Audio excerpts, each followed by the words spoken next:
Hello guys, welcome back to my YouTube channel. Please do not forget to subscribe to the channel and like the video. Coming up on Gqeberha on Monday, Msimelelo clashes with his family over his determination to find Ntando.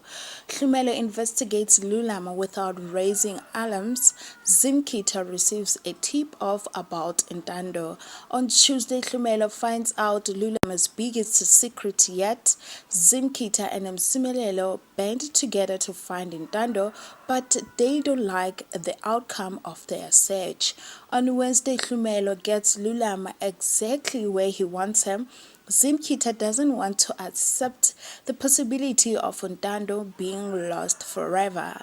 Sivile and Gqeberha are worried about Msimelelo.